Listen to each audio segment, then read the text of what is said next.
आणि केवळ विचारांमधूनच नाही तर कृतीतून सुद्धा जीवनामध्ये आचरण कसं असलं पाहिजे हे दाखवून देणाऱ्या महापुरुषांच्या जयंती आणि पुण्यतिथीसाठी आपण जमला आहात.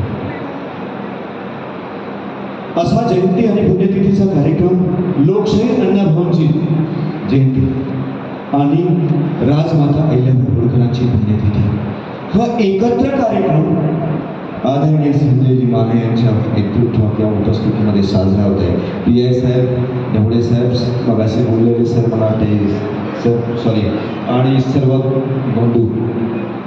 एक बघा, महापुरुषांचे विचार हे आम्ही महापुरुषांचे विचार म्हणून जोपर्यंत स्वीकारणार नाही तोपर्यंत आम्ही कुठलाही परिवर्तन आम्हाला शक्य नाही.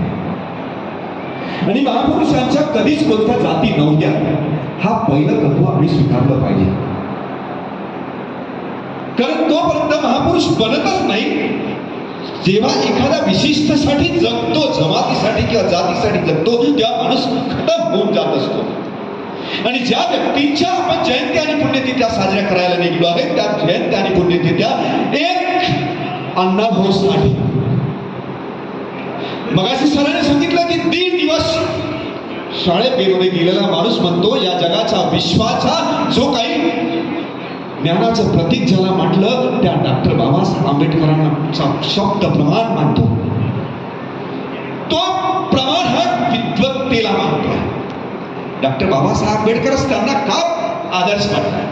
त्यांना तो काय म्हणतोय, ते काय म्हणतात की जग बदल घालून खाव मला सांगून गेले भीमराव. अनेकांनी सांगितलं असेल ना, पण भीमरावांचंच का बरं सांग? त्यांच्या लक्षात आलं केवळ भीमराव एका विशिष्ट जातीचा होता म्हणून नाही, एका विशिष्ट जातीसाठी काम केलं म्हणून नाही, तर तो विचार प्रवाहाचा प्रतीक होता, तो विचारांचा आणि ज्ञानाचा प्रतीक होता आणि म्हणून त्याचा आदर्श होता. असा तो साहित्यिक अण्णाभाऊ 1.5 दिवस शाळेत गेलेला माणूस. जाऊ द्या 1.5 दिवस माणसाचं जीवन जाते शिकता शिकता, पण समंजसपणा कधी येत नाही, सुसंस्कृतपणा येत नाही. 1.5 दिवसही जाण्याची गरज नाही. म्हणून शिक्षणाचा आणि माणसाच्या चरित्राचा आणि माणसाच्या संस्कृतीचा आणि माणसाच्या एका बुद्धीच्या कल्पकतेचा आणि विस्तृततेचा विचार जर करायचा झाला तर त्याच्या संस्कारावर आणि त्याच्या परिणामस्थानावर होतो. आणि म्हणून अण्णाभाऊंची जयंती साजरी करताना एवढंच लक्षात ठेवा की जो साहित्याचा महामेरू होता, साहित्याचा दीपस्तंभ होता. कोणी प्रत्येकाला एकच सांगेल मी, तुम्ही जर काही नाही भेटलं जीवनामध्ये वाचला तरी फकीरावाचा क्रांतीचा सूर्य पेटल्याशिवाय राहणार तुमच्याकडे. फकीरा नावाची कादंबरी वाचा. मग अन्याय काय? तो एका विशिष्ट जातीचा नाही. अन्याय हा कुठल्या व्यक्तीच्या धर्मावर नाही. अन्याय हा शोषकांचा शोषितांवर झालेला अन्याय आहे. तो अण्णाभाऊंनी आपल्या फकीरामधून मांडलेला. तो विशिष्ट जातीचा म्हणून नाही, केवळ विशिष्ट एका वर्गाने तो केला म्हणून नाही, पण एक शोषक आणि शोषित या दोघांमधला जो संघर्ष आहे तो संघर्ष फकीरामधून मिळतो. मला वाटते मला वेळ नसल्यामुळे मला अहिल्याबाई होळकरांवर सुद्धा बोलावं लागेल. बघा, अहिल्याबाई होळकरांना मला अण्णाभाऊंवर बोलत असताना मला एक सांगावं लागेल की साहित्याचा जर महामेरू जर म्हणून स्वीकारला तर तो माणूस शून्यातून विश्व निर्माण करण्यासाठी प्रेरणा होऊ शकतो. ज्या माणसाकडे जगण्याचे वांदे होते तो विश्वरत्न होऊ शकतो. भारतरत्न जरी दिला जात नसला तरी मात्र आमच्यासाठी प्रेरणास्थान होऊ शकतो. असा तो अण्णाभाऊ साठे साहित्यिकांच्या मोठ्या मांदियाळीमध्ये आम्हाला नेऊन ठेवता येतो. तो कर्तृत्वाने होऊ शकतो. हे म्हणत असताना एक जयंती साजरी केली जात आहे आणि त्याच वेळेस स्मृतिदिन साजरा केला जात असताना एक बघा की आमची मानसिकता आहे की एखादा देवत्व दिलं जातं. आणि माझा एक विचार आहे की जेव्हा माणसाला देवत्व दिलं जातं तेव्हा माणूस संपतो. आणि अशा प्रकारे संपवले गेलेलं एक चरित्र या भारताच्या इतिहासातलं संपवलेलं एक कृतिशील चरित्र असेल तर अहिल्याबाई होळकर. मी म्हटलं काय, मला समजलं का आता? जेव्हा माणसाला देवत्व प्राप्त होत असतं, देवत्व प्राप्त झाल्यानंतर माणूस तिथं समाप्त होतो आणि याचा बळी ठरलेलं एक कर्तृत्ववान जर विचारक जर चरित्र असेल तर अहिल्याबाई होळकरांचा देवित्व. मी ज्यांच्यामुळे तुमच्या समोर उभा झाला ते आमचे आमचे शाहीर. आम्ही ज्यावेळेस पहिल्यांदा बोललो जीवनामध्ये त्यावेळेस आमचं डिस्कशन पण झालं देवी अहिल्याबाई होळकरांची पुण्यतिथी. बरोबर, कारण तो विचारच प्रवाह, अशा प्रकारचे प्रवाह जेव्हा निर्माण होतात तेव्हा देवत्व. आणि हे जे म्हणतोय मी की त्यांना का संपवलं गेलं, कशा प्रकारे संपवलं गेलं, तर मी काय म्हणतोय की आज एक प्रवाह आहे भारत भूमीमध्ये की त्यांना हिंदू धर्मरक्षक मान्यता. मला तर वाटते, माझा एक डाऊट आहे किंवा काय म्हणते पुढचा एक माझा दृष्टिकोन जातो की त्यांना या हिंदू धर्माचा, आमच्या हिंदू धर्माचा एक शंकराचार्य शब्दात घोषित केलं जाते. हिंदू धर्मरक्षक त्यांनी मंदिरं बांधले, बिलकुल बरोबर आहे. या भारत भूमी त्या काश्मीर ते कन्याकुमारी आणि कच्छ, गुजरात ते बंगालचा संपूर्ण भारत बघा, या देशात सर्वाधिक जर इतिहासाच्या खानाखुणा आणि बांधकामामध्ये दिसत असेल तर त्या स्त्रीचे. काऊन टाळ्या नाही वाजवणार? म्हणजे मी म्हटल्यानंतर काय बसलो काय आपण? का बरं मी का म्हटलं की भारत भूमीमध्ये काश्मीर ते कन्याकुमारी, कच्छ, गुजरात ते बंगाल, अख्खा जो भारत आहे तिच्या कर्माच्या जे काही खानाखुणा किंवा जे ऐतिहासिक पुरावे मिळतात ते अहिल्याबाई होळकरांच्या. तुम्ही मला का मंदिरं बांधले म्हणून? यस, पण त्यांनी मंदिरं का बांधले, धर्मशाळा का बांधल्या, याचा दृष्टिकोन ज्यावेळेस समजून घेऊन त्या दिवशी त्यांना देवीच्या नाही महामानवाच्या लाईनमध्ये नेऊन ठेवा.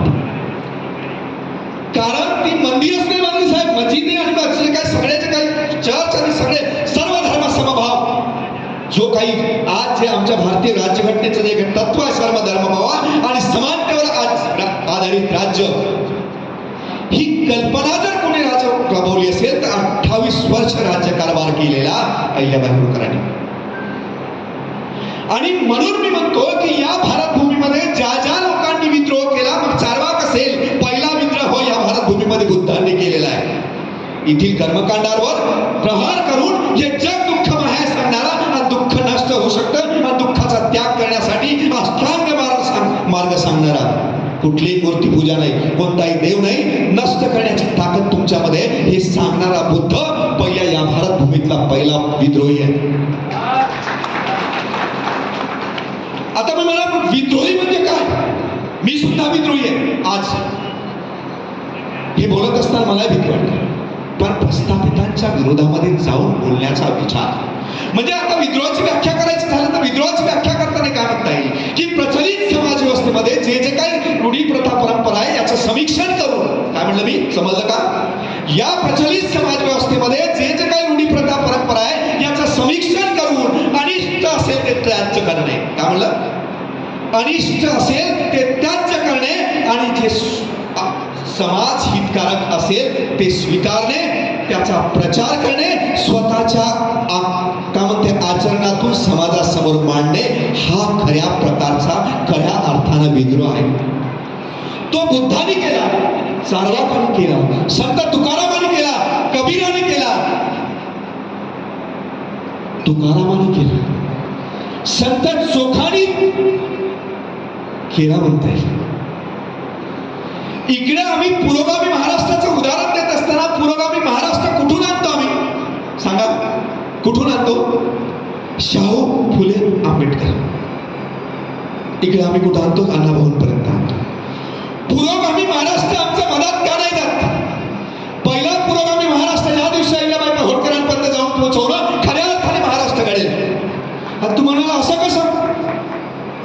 कसं पुरोगामी महाराष्ट्र अहिल्याबाई होळकरांना कसा नाही? ठीक आहे, सावित्रीबाई फुलेंनी शिक्षणाची सुरुवात सार्वत्रिक केली. खरं शिक्षण आमच्या घराघरापर्यंत केलं, पोहोचवण्याचं काम महात्मा ज्योतिबा फुले यांनी केलं आणि पहिली स्त्री शिक्षिका काय म्हणते सावित्री ज्योतिबा फुले बनली. ठीक आहे, पण पहिली शिक्षित नारी कोणती होती? जिचं स्वतःचं ग्रंथालय होतं, जी स्वतः शिकली, ती अहिल्याबाई होळकर होती. स्वतः शिकली, 72 धर्मग्रंथांचं, आता तुम्ही म्हणाल की धर्मग्रंथाचं होतं बघा, असो कोणता असो धर्मग्रंथ की असो, वाचनातून मेंदू सक्षम होऊ शकते हे कृतीतून दाखवणारी स्त्री कोणती होती? अहिल्याबाई. त्यांच्याकडे 72 ग्रंथांचं ग्रंथालय होतं. ग्रंथालय घरात असलं पाहिजे हे कृतीतून दाखवून देणारी अहिल्याबाई होळकर आम्ही त्यांना नेऊन घुसाळतो कुठं? देवांमध्ये. अरे तुम्ही काय स्वीकारायचं नाव, काय घ्यायचं हे पहिल्यांदा घ्या. बघा ते जे काही आपण म्हणतो त्यांना आम्हाला जर काही असेल तर ते आम्ही त्यांच्या पद्धतीने सांगतील ना. त्यांचं कॅरेक्टर किंवा चरित्र असं आहे की सर्व गुण संपन्न आहे. त्यांना जे अपेक्षित आहे ते तेच देतील, आम्हाला आपल्या पद्धतीने घ्यावं लागेल. मग पहिली शिक्षित स्त्री अहिल्याबाई होळकर या भारतभूमी दिली. आता तुम्ही म्हणाल मग सावित्रीबाई फुले आणि अहिल्याबाई होळकर यांची जर नाळ जुळायची झाली तर एक लक्षात घ्या, पहिली या भारतभूमीतली शिक्षित स्त्री अहिल्याबाई होळकर आहे.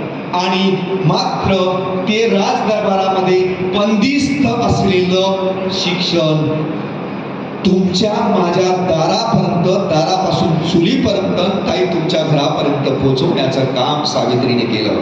मग आमच्या सावित्रीबाईंच्या शिक्षणाच्या प्रवाहाची नाळ अहिल्याबाई होळकरांपर्यंत ज्या दिवशी पोहोचवलं त्या दिवशी खऱ्या अर्थाने तुमचा पुरोगामी महाराष्ट्र झाल्याशिवाय राहणार नाही. आणि म्हणून पुरोगामी महाराष्ट्र घडवायचा असेल तर अहिल्याबाई होळकरांना खऱ्या अर्थाने समजून घेणं आवश्यक आहे. नंतरचा मुद्दा सांगतो, हा विद्रोह आहे त्यांचा सामाजिक विद्रोह. आता मी खूप मोठे डिटेल सांगेन कारण वेळ नाही, भाडे साहेब पण बोलणार आहेत. तरी हे बघा, या जगात स्त्रियांना धार्मिक अधिकार नव्हता, सामाजिक अधिकार नव्हता. हे जेव्हा मी बोलतो तेव्हा शिक्षणाची सुरुवात करणारी, शिक्षण घेणारी कोण आहे? कोण सांगितलं मी काय सर? अहिल्याबाई होळकर. जर शिक्षण घेणारी ती असेल तर समाजाचा विरोध झाला असेल. मग समाजाचा विरोध झाला असताना घरच्यांनी प्रोत्साहन दिलं नसेल का नाही? घरच्यांच्या प्रोत्साहनात तुम्ही जेव्हा इथं बसला त्यावेळेस मला नक्कीच माहिती आहे की आमच्या दादासाहेबांचा तुम्हाला सपोर्ट आहे. कुठं जायचं काय जायचं दोघांचे विचार जुळतात. म्हणून मला सांगा की त्यांना शिक्षण देणाऱ्यासाठी परिस्थिती निर्माण करणारा त्यांचा पती हा पुरोगामी नसेल का हो?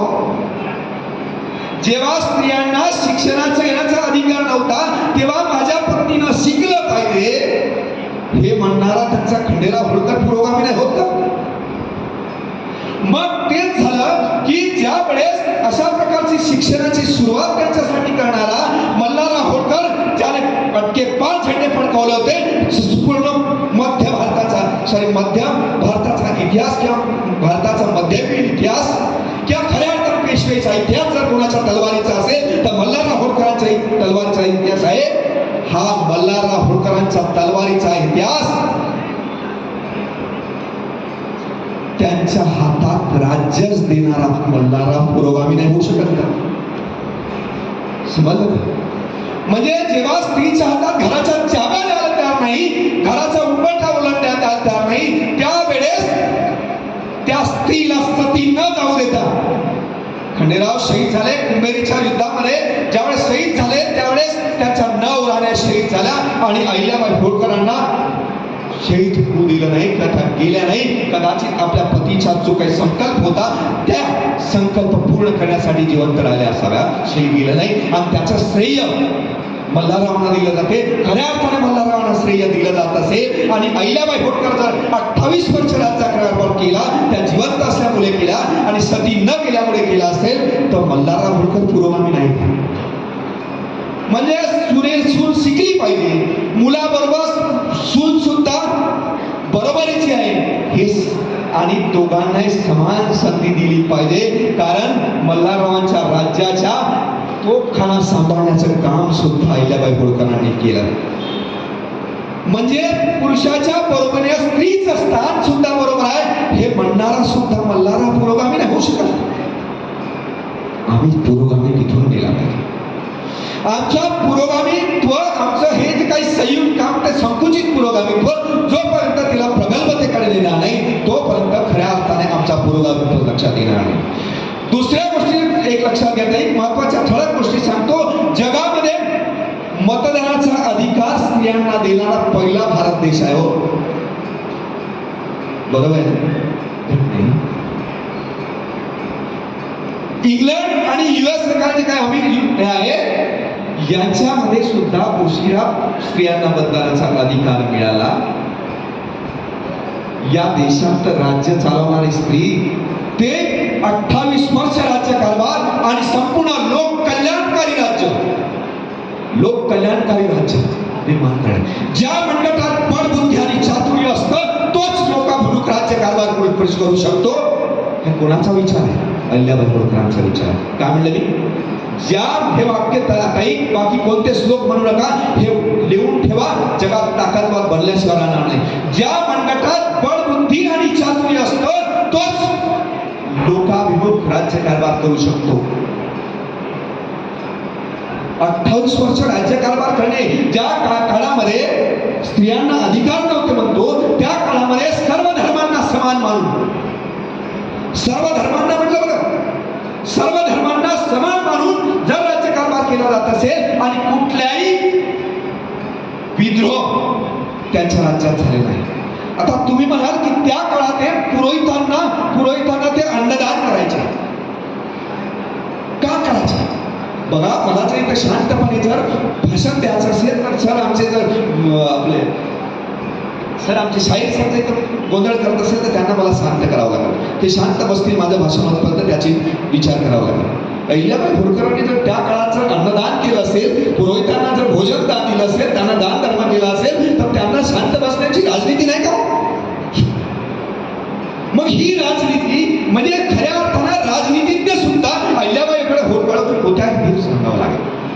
ज्या दिवशी एवढा मोठा धर्ममार्तकाचा किंवा धर्माच्या ठेकेदारांचा विरोध पत्करला आणि 28 वर्ष राज्यकारभार केला, जो काही राघवादादा पेशवे होता त्या पेशव्यांनी होळकरांच्या संस्थान गडप करण्याचा विचाराने चालून आला. त्या दिवशी महिलांची फौज, या जगातली महिलांची फौज, जगातली म्हटलंय मी, महाराष्ट्रातली किंवा भारतातली नाही, जगातली महिलांची फौज निर्माण करणारी अहिल्याबाई होळकर तुमच्यापर्यंत कधी येईल माय? जगातली महिलांची, 500 महिलांची सशस्त्र फौज निर्माण करणारी अहिल्याबाई होळकर, महिलांच्या हातात शस्त्र आणि शास्त्र देणारी अहिल्याबाई होळकर. काय म्हटलं मी? महिलांच्या हातात शस्त्र आणि शास्त्र देणारी अहिल्याबाई होळकर आपण कधी? दादा त्यांचं चुकत नाही जे त्यांच्या हातात पिंड देतात. काय म्हणले मी? त्यांचं चुकत नाही जेव्हा ते त्यांच्या हातात पिंड देतात, पण त्यांच्या हातातली तलवार ओळखणारे मेलेले आहे हे का कबूल करत नाही? बरोबर? अरे तलवार घेऊन युद्धामध्ये लढणारी सुद्धा अहिल्याबाई होळकर आमच्यापर्यंत का येत नाही? आम्ही येऊच देत नाही, आम्ही स्वीकारत नाही, स्वीकारायला तयार नाही. ज्या दिवशी तलवारधारी 28 वर्ष राज्य करणारी अहिल्याबाई होळकर का धर्म करता पूजन करता राज्य करू शकते का? नो, बिलकुल. पण जर मला सांगा, मी जर 1 घंटा जर पूजा करत असेल आणि जर 23 घंटे मी राज्यकारभार करत असेल तर माझे 23 घंटे लक्षात घ्यायचे की 1 घंटा पूजा लक्षात घ्यायची? हा तुमचा आमचा प्रश्न आहे हो. आणि म्हणून जोपर्यंत आम्ही त्यांचं पूर्ण कॅरेक्टर वाचणार नाही, त्यांचं चरित्र वाचणार नाही, तोपर्यंत खऱ्या अर्थाने अहिल्याबाई होळकर समजणं मुश्किल जाणार आहे. आणि म्हणून अहिल्याबाई होळकरांना जर समजून घ्यायचं असेल तर त्यांचा विद्रोह सुद्धा लक्षात घेणं आवश्यक आहे. त्यांचा सामाजिक विद्रोह, समाजातील रूढी प्रथा परंपरेच्या विरोधात. तुम्ही माहित आहे, आम्हाला स्वयंवर माहित आहे. कोणाकोणाचे माहित आहे स्वयंवर? सीतेचं स्वयंवर होतं, अनेक स्वयंवर माहित आहे. अहिल्याबाई होळकरांनी स्वयंवर रचलं ते माहित आहे का तुम्हाला? कोणाला माहित नाही? राजा कल्याणकारी कसा असतो किंवा राणी कल्याणकारी कशी असतो हे याचा खराशा जगाच्या पाठीवर कुठलं उदाहरण आहे ते माहित नाही, पण भारतात तरी नाही. ज्या दिवशी स्वतःच्या मुलीचं मुक्ताचं लग्न करायचं होतं त्या दिवशी आपल्या राज्यामध्ये जवळणी केली की जात धर्म पंथ याच्या रंग आणि अर्थ याच्या पलीकडे जाऊन की जो कोणी या राज्यातल्या गुंडांचा बंदोबस्त करेल त्याच्याशी माझ्या मुलीचं लग्न तर लावून देईल, अशा प्रकारची दवंडी देणारे कुठं जातीच्या पलीकडे नव्हती का रे? ती खरी पुरोगामी होती का रे? आणि जेव्हा तो फणसे नावाचा पुरुष समोरला, मी लक्षात घ्या, मी कधीच मगांपासून कुठल्याच जातीचा उल्लेख केला नाही, मी याते पुढे करणार नाही, कोणी करू नये. पण त्यांची जे जात त्यांची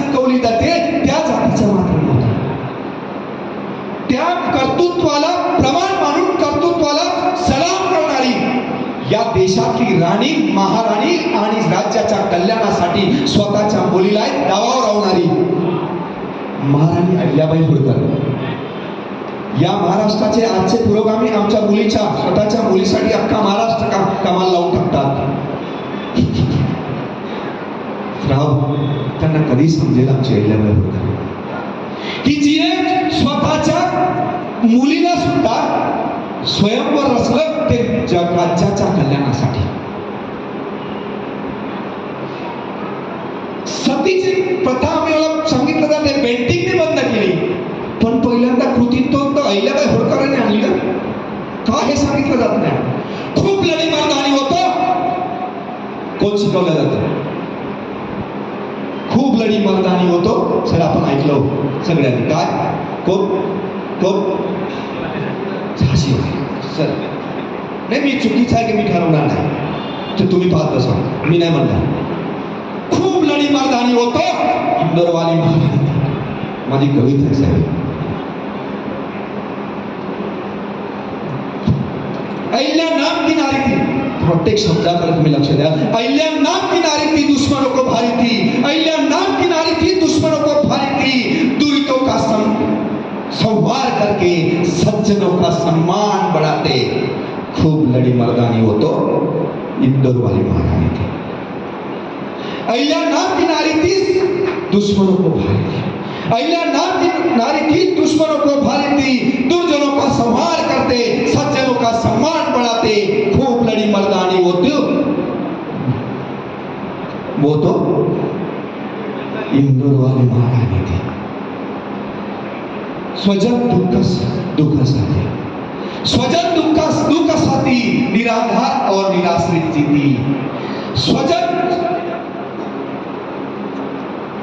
मृत्यु का दुःखासाठी निराधार और निराश्रित जीती. विजयी पताका हाथ लेकर होळकर राजवंश चलाते. खूब लड़ी मर्दानी हो तो इंदौर वाली महारानी थी. नारी जाति का सम्मान बढ़ाते, नारी जाति का सम्मान बढ़ाते. खूब लड़ी मर्दानी हो तो इंदौर वाली महारानी थी. दादांनो, नारी जातीचं केंद्रदान आणि क्रांतिस्थान जर होत असेल तर ती अहिल्याबाई होळकर होऊ शकते. आणि म्हणून पुरोगामी महाराष्ट्र घडत असताना, पुरोगामी भारत घडत असताना आम्हाला मात्र त्या कळीमध्ये अहिल्याबाई होळकरांना, त्या होळकर परिवाराला, तुम्हाला माहिती आहे का साहेब की जे इंग्रज आले, इंग्रजांनी या भारतामध्ये 1853ला या भारतामध्ये रेल्वे टाकली असं सांगितलं जाते. पण खंडवा चा रेल्वे रूट टाकण्यासाठी 100 कोटी इंग्रजांना देणारा तुकोजी होळकर का सांगितला जात नाही यार तुम्हाला? मला सांगायचं काय, मी हे नाही म्हणतो, आम्हाला त्या गोष्टीने सुद्धा लक्षात घ्यावं लागेल. तुकोजी होळकर ज्यांनी या भारतामध्ये रेल्वे ट्रॅकसाठी 100 कोटी इंग्रजांना दिले, जे इंग्रजांनी अजूनही परत नाही केले साहेब. ठिकाणे मागत आम्ही कोणते गोईन हिरियाणा जातो, मागा नाही इंग्रजांना, आम्ही व्यापार मागू तेव्हापासून का दिलं नाही? आणू ना, आमचं बजेट चांगलं होईल, काळा धनाला जातो आम्ही. मला सांगायचं आहे की आमचा इतिहास खऱ्या अर्थाने शोधणं आवश्यक आहे, ते महत्वाचं आहे. आणि कोणत्या पद्धतीने आम्ही स्वीकारतोय त्यांना हे सुद्धा महत्वाचं आहे. आज वेळेचं भान ठेवता मला असं वाटतंय की मी 4 वाजेपासून आलोय, उशिरा का होईना मी तुमच्या समोर बोललो. मी खूप सारं बोलणार होतो, पण एक आहे की या अंगाने सुद्धा अहिल्याबाई होळकरांना स्वीकारण्याचा प्रयत्न करावा, जेणेकरून या भारतभूमीला अहिल्याबाई होळकरांचं दुसरं म्हणजे काय म्हणता येईल, खऱ्या अर्थानं स्त्रीत्वाचं प्रतीक, देवत्वाचं नाही म्हटलं मी, देवत्वाचं. माणसं देव बनवले जातात तेव्हा संपतात. खंडोबा 9 खंडांचा राजा होता, हे महात्मा फुलेंच्या समग्र वाङ्मयात म्हटलं जातं. 9 खंडांचा राजा होता. मग त्यानंतर महासुबा आणि सुब्याच्या अंतर्गत सुभेदार, सुबा आणि सुब्याचा प्रमुख सुभेदार यांचे जे सासरे होते सुभेदार होते एका प्रांताचे, म्हणजे माळवा प्रांताचे. आणि त्या अनेक प्रांताचा म्हणून महासुबा, मसोबा तोय देव बनला, आणि त्यांच्या वरचा खंडोबा तोय देव बनला. आणि होळकरांचा आणि एक शिवपिंड, हे जे अहिल्याबाई होळकर या हिंदू धर्माच्या होत्या म्हणून शिवपिंड पूजत होते शंकराच्या ठिकाणी. हे नाही तर होळकरांचं कुलदैवत होतं, कुलदैवत होतं. म्हणून त्या शिवाचा पूर्ण राज्यकारभार केला, तर तो शिवाला प्रमाण मानून केलाय. हे राज्य नशिबाने दिली आहे आणि ती लोककल्याणासाठी दिली आहे. आणि त्यामुळे त्या सत्तेचा वापर मी जास्तीत जास्त लोककल्याणासाठी केल्याशिवाय राहणार नाही. अशा प्रकारे 28 वर्ष जिने राज्यकारभार केला, स्वतःच्या दुःखापेक्षा जनतेचं दुःख हरण केलं. दुःखासाठी रात्र ज्या झटल्या त्या अहिल्याबाई होळकरांच्या पावन स्मृतींना प्रणाम करूया, नमन करूया. अण्णाभाऊच्या लेखणीतून मात्र आपण प्रेरणा घेतल्याशिवाय राहू नये. मी काय म्हणलंय, अण्णाभाऊच्या लेखणीची प्रेरणा घ्या, बाकी जाऊ द्या, काही सोडू नका. लेखणी लेखणी जेव्हा जेव्हा हातात पेन आली ना, बाकी कोणाची लेखणी नका आणू, अण्णाभाऊची लेखणी आणा आणि जे जमत ते लिहा. मला एक पुण्यात जातो तेव्हा एक चौकामध्ये मस्त, त्या चौकामध्ये एक चौकामध्ये जसे पुतळे राहतात तशा प्रकारचा, हो सर मला लक्षात आलं, वेळेचा भाव नाही, मी 4 वाजेपासून आलो म्हणून 4 घंटे घेतले तरी काय हरकत नाही, घेणार नाही. चौकामध्ये ते एक लेखणी आहे आणि त्याच्यावर लिहिलं आहे, जगात लेखणी अण्णाभाऊची लेखणी. या सलाम. काय म्हटलं मी लिहिलं, माझं म्हणणं नाही, मी त्या चौकामध्ये जातो त्यावेळेस त्या पेनावर लिहिलेलं आहे, पेनाचं चित्र आहे, प्रतीक आहे साहेब, म्हणजे मूर्ती आहे ती पेनाची, त्याच्यावर लिहिलं आहे जगात लेखणी अण्णाभाऊची लेखणी. ज्या दिवशी वाचाल ना त्या दिवशी खऱ्या अर्थाने ते त्या चौकातलं मला पेन आठवलं आणि म्हणून म्हणलं अण्णाभाऊचं समजून घ्यायचं असेल त्या हातात जी पेन घ्याल ती पेन अण्णाभाऊची आहे आणि त्या अण्णाभाऊच्या पेनीपासून प्रेरणा घेतल्या त्या शुभेच्छा देतो. आणि आदरणीय गायक शाहीर यांनी मला बोलावलं, आपण ऐकून घेतलं. माने साहेब, तुम्ही सुद्धा, दादा, सगळेजण, PI साहेब धन्यवाद, आमचे डवळे साहेब सगळे आणि आदरणीय सगळे. ओके, धन्यवाद. ओके, धन्यवाद प्राध्यापक डॉक्टर प्रभाकरजी लोंढे सर. थोड्या वेळात थोडक्यात आपण या ठिकाणी आपले विचार व्यक्त केले. वेळ जास्त न घालवता या ठिकाणी